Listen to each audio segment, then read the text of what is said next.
Sejal fender और ज्योत्सना बेड़से, इनका सवाल है।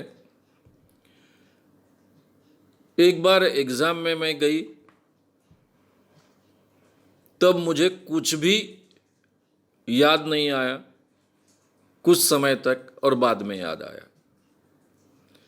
बेड़से जी का सवाल ऐसा है कि कभी कभी क्या होता है कि कभी कभी टोटली माइंड ब्लैंक हो जाता है, कुछ भी याद नहीं आता है। ऐसा क्यों होता है? ऐसे दो सवाल है।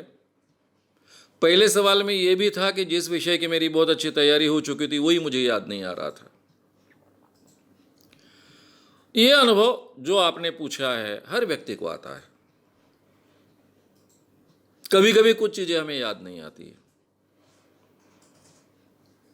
अक्सर हर व्यक्ति के बारे में हो सकता है। इसके पीछे क्या कारण हो सकते हैं? अलग अलग कारण हो सकते हैं, लेकिन सबसे बड़ा साइकोलॉजिकल कारण यह हो सकता है कि हमें कोई चीज़ याद नहीं आती है। इसका कारण इतना ही होता है कि उस समय में हम पूरी तरह से किसी कारणवश डिस्टर्ब हो चुके हैं। कहने का मतलब, हमारी अगर टेंशन किसी कारणवश बढ़ गया है, एंग्जाइटी बढ़ गई है, इस कारण भी हमको याद नहीं आता है। मेमोरी जो है, टेंशन एंग्जाइटी उसकी दुश्मन है। अब एग्ज़ाम में हम गए हैं, पहले से हम अस्वस्थ हैं, मुझे याद आएगा नहीं आएगा, टेंशन है, पेपर पढ़ते हैं, शायद हमने जो तैयारी की है उसमें से कम सवाल आए, ज़्यादा सवाल ऐसे हैं कि जिनकी हमने तैयारी नहीं की थी, हमारा टेंशन बढ़ जाएगा। टेंशन बढ़ जाएगा तो जो हमने अच्छे ढंग से सवाल तैयार किए वो भी हमको याद नहीं आएंगे, क्योंकि आप जब रिलैक्स नहीं होते हो तो मेमोरी अच्छा काम नहीं करती है, टेंशन में तो और बुरा काम करती है। ये हर एक का अनुभव रहा है। जब भी आपको याद नहीं आता, अपने आप को शांत करिए, रिलैक्स करिए। अगर आप रिलैक्सेशन टेक्निक जानते हो तो अपने आप को और अच्छे ढंग से रिलैक्स कर पाओगे, और अपने आप को धीरे धीरे कहो कि मुझे याद आएगा, मुझे याद आएगा, मुझे याद आएगा। और फिर भी आपको उस सवाल का जवाब याद नहीं आ रहा है तो जो सवाल आपके सामने दूसरा है वो लिखने के लिए शुरुआत कीजिए। जैसे ही आप दूसरे सवाल का जवाब लिखने में एनग्रॉस हो जाओगे, कॉन्सेंट्रेट हो जाओगे, लिखते लिखते ही आपको पहले सवाल का जवाब पूरा याद आ जाएगा। मेमोरी इस ढंग से काम करती है, हम सबको मालूम है। कभी कभी हम ब्लैंक होते हैं, ये बहुत ही स्वाभाविक प्रक्रिया है। अब इसके पीछे हमारे मस्तिष्क को आवश्यक चीज़ें हैं, उसकी कोई डेफिशिएंसी हो भी सकती है, नहीं ऐसा नहीं कहूँगा मैं, लेकिन जनरली इसके पीछे साइकोलॉजिकल कारण होता है। जब आप टोटली एक चीज़ के बारे में ब्लैंक हो जाते हो, आपके ध्यान में आता है मुझे कुछ नहीं याद आ रहा है, तब शांत हो जाइए, अपने आप को रिलैक्स कीजिए। याद आएगा ऐसा आपको समझाइए, और दूसरी किसी चीज़ में आप भिड़ जाइए। दूसरी चीज़ जानने में, उस काम में, उसमें एकाग्र हो जाइए। बराबर पहली चीज़ आपको याद आ जाएगी, जिस बारे में आप ब्लैंक हुए वो भी याद आ जाएगा। अगर ये हमेशा हमेशा होता है तो फिर शायद आप डॉक्टर की मदद लीजिए। कोई डेफिशिएंसी हो सकती है, ब्रेन का कोई प्रॉब्लम हो सकता है, लेकिन नॉर्मली साइकोलॉजिकली हर व्यक्ति हमेशा कभी कभी बीच बीच में कभी कभी ब्लैंक हो सकता है। यह नॉर्मल चीज़। मेमोरी किस ढंग से काम करती है हमने समझ लेना चाहिए। जो हमारी मेमोरी है वो 3 स्तर पर काम करती है। जो भी नई बात हम जानते हैं वो ऊपरी स्तर पर होती है। जो बात हम जानते हैं, समझते हैं, उसका बार बार उपयोग करते हैं, लोगों को समझाते हैं, सिखाते हैं, पढ़ाते हैं, या फिर उस जानकारी का उपयोग हम बार बार करते हैं, वो हमारे मीडियम मेमोरी का हिस्सा बन जाती है। और जो हमारे जीवन से संबंधित बातें हैं, अस्तित्व से संबंधित बातें हैं, जो हम हमेशा करते हैं, बार बार करते हैं, हमारे जीवन का हिस्सा बन जाता है, वो हमारे परमानेंट मेमोरी में शामिल हो जाता है। जहाँ तक हमारी परमानेंट मेमोरी ठीक ढंग से काम करती है, हम नॉर्मल काम कर सकते हैं। एक नॉर्मल जिंदगी जी सकते हैं। जैसे कि आप कल्पना कीजिए कि अभी इसी क्षण आपकी मेमोरी पूरी तरह से चली गई, नॉर्मल भी गई, यानी कहने का मतलब है कि आपके टेम्पररी मेमोरी भी गई, मीडियम मेमोरी भी गई और परमानेंट मेमोरी भी गई, तो आप जी नहीं पाओगे।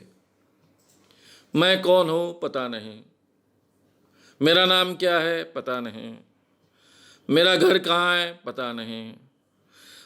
समझो सामने का व्यक्ति बोल रहा है भाई घर चलो, कौन तुम, नाम क्या तुम्हारा।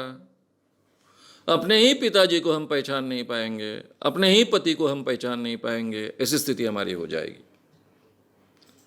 तो ये परमानेंट मेमोरी हमारी बहुत अच्छे ढंग से काम करती है, इसका मतलब हमारी मेमोरी बहुत अच्छी है। मीडियम मेमोरी हमारे ज्ञान के क्षेत्र में काम करती है। ज्ञान के क्षेत्र में जिसका हम बार बार उपयोग करते हैं, चाहे उसका बार बार रिपीटेशन करते हैं, लोगों को पढ़ाते हैं, सिखाते हैं, समझाते हैं, उसके बारे में चर्चा करते हैं, वो बातें हमारे मीडियम मेमोरी में आ जाती है। मीडियम मेमोरी की बात अक्सर हम भूलते नहीं हैं, हमें याद आती है। जिस चीज का हम अभ्यास करते हैं, नई जानकारी प्राप्त करते हैं, वो हमेशा टेम्पररी मेमोरी में शामिल होती है। और टेम्पररी मेमोरी की ये खासियत है कि आपने जो बात याद रखने की कोशिश की वो आप भूल जाते हो। अभी अभी आपने याद रखने की कोशिश की, जितना आप याद रखोगे फास्ट, उतना फास्ट आप भूल जाओगे। उसके लिए एक ही तरीका होता है, रिपीटेशन, रिपीटेशन एंड रिपीटेशन। एक चीज है जो आपको याद रखनी है, उसको आप रिपीट कीजिए, फिर रिपीट कीजिए, फिर रिपीट कीजिए, फिर रिपीट कीजिए। धीरे धीरे वो चीज़ आपको अच्छे ढंग से याद आएगी, क्योंकि भूलने की जो प्रोसेस है वो अब कम कम होते जाएगी और ऐसी स्थिति आएगी कि टेम्पररी मेमोरी में वो चीज़ आपको अच्छे ढंग से याद रहेगी। तो हमको स्टडी में, अभ्यास के लिए, परीक्षा में, ये टेम्पररी मेमोरी में यहाँ तक पहुँचना पड़ता है कि जहाँ से हम इजीली भूले नहीं। इसके लिए हमको बार बार रिपीट करना पड़ता है। अब रिपीटेशन का तरीका अगर हम ठीक ढंग से समझ कर याद रखेंगे तो बहुत अच्छे ढंग से हमको याद रहेगा। हमारा स्टडी करने का तरीका, एवरेज स्टूडेंट का स्टडी करने का तरीका बहुत गलत होता है। हमको बचपन से सिखाया जाता है कि रट मारो, यह बहुत ही गलत तरीका है,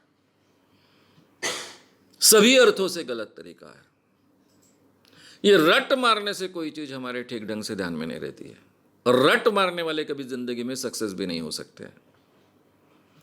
सबसे पहले जो चीज़ हमको समझनी है, जिस चीज़ का हमें ज्ञान प्राप्त करना है, उसका मतलब ठीक ढंग से समझ लो और उसे अपनी भाषा में व्यक्त करने का प्रयास करो। एक बार पढ़ो, समझ लो, दूसरी बार पढ़ो, समझ लो, और उसके बाद उसी चीज को लिख कर देखो। अगर उस चीज को आप बार बार लिख कर देखोगे, जो परीक्षा में बहुत अच्छे मार्क्स प्राप्त करते हैं वो बार बार लिखते हैं, लिखने के कारण एक्यूरेसी आती है और मेमोरी में बहुत अच्छे ढंग से वो याद रहती है। कई देशों में ये प्रथा है कि उसमें स्टडी ग्रुप्स बनाए जाते हैं, स्कूलों से लेकर 5-6 लोगों का, 7-8 लोगों का एक स्टडी ग्रुप बनाया जाता है। स्टडी ग्रुप में पढ़ाई करने का तरीका उनके टीचर्स उनको सिखाते हैं कि आपको कुछ विषय तैयार करने हैं। स्टडी ग्रुप को विषय दिया जाता है, फिर वो सब मिलकर उस विषय का स्टडी करते हैं। जिसको लगता है मेरा विषय तैयार हुआ, वो अपने 6-7 लोगों के सामने उस विषय को रखता है। बाकी लोग सभी उसी के बराबरी के लोग होते हैं, उसकी चीर फाड़ करते हैं, आड़े टेढ़े सवाल पूछते हैं, उन सब सवालों का उसको जवाब देना पड़ता है। नहीं दे पाया तो फिर से स्टडी कर कर उसको जवाब देना पड़ता है। इस प्रोसेस में ये पूरा का पूरा ग्रुप उस सब्जेक्ट में एकदम से रेडी हो जाता है, उसकी सभी बारीकियाँ बहुत अच्छे ढंग से जानता है। ये जो डिस्कशन का तरीका है, क्वेश्चन आंसर का तरीका है, स्टडी ग्रुप में चलता है, इस कारण वो सब्जेक्ट बहुत अच्छा तैयार होता है। अब इस ग्रुप का एक सब्जेक्ट बहुत अच्छा तैयार हुआ तो बाकी ग्रुप सब साथ में आएंगे, फिर ये ग्रुप में का एक कोई तो भी रिप्रेजेंटेटिव ये सब्जेक्ट सब बाकी लोगों के सामने रखेगा, फिर बाकी के पूरे लोग उनको आड़ा टेढ़ा सवाल पूछेंगे। उसमें से सबके विषय बहुत अच्छे ढंग से क्लियर होते हैं। अब हमारे यहाँ तो इस टाइप की सिस्टम नहीं है। हम तो बस, हमारे टीचर भी आते हैं, ब्लैक बोर्ड की तरफ देख के टैं टैं टैं टैं बोलते हैं, हमको सिखाया ऐसा उनको लगता है, हम भी उसको रटने की कोशिश करते हैं। ये अभ्यास का बहुत ही गलत तरीका है और इस कारण हमारी मेमोरी ठीक ढंग से इस क्षेत्र में काम नहीं करती, ये वास्तविकता है। अब इसको शॉर्टकट करने के लिए हमारे पास दूसरा पर्याय है। एक तो जिसका हमने अभ्यास किया है उसको बार बार लिख कर देखो, लिखो करेक्ट करो, लिखो करेक्ट करो, लिखो करेक्ट करो, या फिर यही चीज दूसरे मित्रों के साथ में डिस्कस करो, या फिर इसके साथ में डिस्कस करो। क्वेश्चन आंसर एक दूसरे के साथ में होने दो, ताकि उस विषय में के बारे में, उस विषय की बारीकियों के बारे में अब बहुत ज़्यादा क्लियर हो गए और उसका आपको फ़ायदा मिलेगा। तो ये टेम्पररी मेमोरी थोड़ा न भूलने वाली हम बना सकते हैं। यही चीज़ अगर सालों साल आप दूसरों को सिखाओगे, सालों साल उस पर बोलोगे, सालों साल उसके ऊपर आप चर्चा करोगे, तो आपके बेडियम मेमोरी में चली जाएगी और आसानी से उस चीज़ को आप भूलोगे नहीं। तो ये मेमोरी में ब्लैंक होना ये बहुत ही नॉर्मल चीज़ है। भूल जाना नॉर्मल चीज़ है। टेंशन, एंग्जाइटी उसके पीछे का कारण हो सकता है। रिलैक्सेशन मेथड्स उसमें बहुत सुंदर मदद हमको कर सकती है। अगर आपको ये वीडियो पसंद आया हो तो उसे ज़रूर लाइक करें, लोगों में ये अवेयरनेस फैलाने में हमारी मदद करें। वीडियो को ज़रूर शेयर भी करें। तो हमारे YouTube चैनल श्याम मानव को विज़िट करें। ऐसे सारे वीडियोस का आनंद लेने के लिए हमारे चैनल को सब्सक्राइब करें। उसके लिए सब्सक्राइब बटन दबाएं। नए वीडियोस का नोटिफिकेशन पाने के लिए बेल आइकन दबाएं।